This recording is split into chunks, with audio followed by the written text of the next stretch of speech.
We're so glad to have you here for a production of A Christmas Carol. This is a joint production between New Bern Civic Theater and Temple Church. I am Neil Oliver. I'm a board member at New Bern Civic Theater, and I am also the director of A Christmas Carol. And I am joined by Jim Pennington, who is the senior pastor here at Temple Church.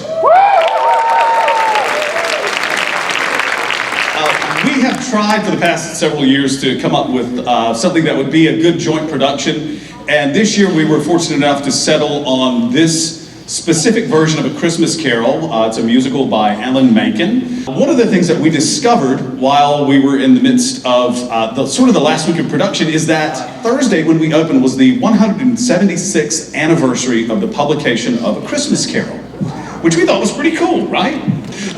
We inadvertently left a couple of people out of the program, and I do want to mention their names very quickly. We left out Miss Ava McGuire, Miss Avery Witten, and Miss Grace Detweiler. If you could give them a round of applause, please.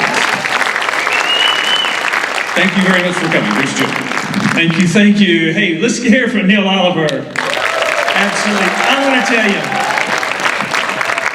here at Temple Church, we are just so appreciative and grateful and thankful for New Bern Civic Theater.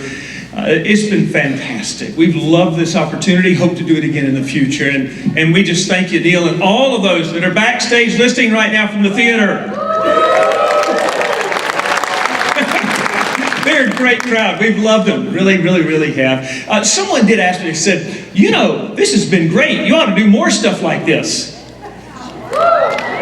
If you will pick one of these up right outside as you leave this afternoon, then it shows some more stuff like this. We're offering opportunities, you know, and we'd love to have you come. So, well, let me tell you a little something. You may not be aware, but Charles Dickens, who wrote A Christmas Carol, was a man of great faith. In fact, if you study his life a little bit, he read the Bible through and through. He studied it. He even wrote a synopsis of the 4 Gospels that he read with his children regularly. Now, it's interesting because here we come to this presentation, and it's about a guy named Ebenezer. No, you got to say it, Scrooge. That's better. Anyway, Ebenezer Scrooge, right? We all kind of get the feeling we know what Scrooge is about, you know, that kind of thing. Well, what about this Ebenezer thing? Well, let me tell you.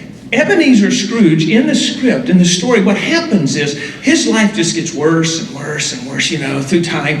And he gets meaner and viler and worse. And then he has this encounter with these 3 ghastly, dare I say, ghostly spirits. And the first 2 spirits convince him of how bad and mean and nasty he really is. And it also convinces him that he doesn't want to be like that anymore. He wants his future to be different, but he realizes that in order for his future to change, his present must change. So he comes to the 3rd spirit that shows up. And I just paraphrase what happens. He talks to the 3rd spirit and he says, "Oh, spirit, I don't want to stay like this. Listen, can a man be changed?" And the answer is yes. Now, Ebenezer Scrooge. We understand the Scrooge part. What in the world is Ebenezer? Well, I told you that Dickens was a student of the Bible, and as he read the Old Testament, he came across this word, Ebenezer. And he found out, and here's what it means. When someone would be in desperate straits or a bad time or difficult times, and they would cry out to God, and God would come help them, save them, preserve them, watch over them and all. Afterwards, they would take a pile of rocks and make a pile or a column or a pillar of rocks. That was called Eben. That's the word. Stone is, in Hebrew, is Eben, and Ezer means help. That was the stone of help. Anytime now that they saw that stone of help, they would be reminded of how God had come and rescued them and helped them in the past, and they would be encouraged that if they would call on him in the future, he'd do the same thing again. So what's the point that he was making? Here's the point. All of us have a little Scrooge in us. Yeah.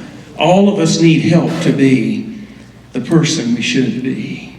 And just like in the story with Ebenezer Scrooge, if we will call upon God, listen, if he can change Scrooge, he can change you. If you'll call upon him, he will be your God of help.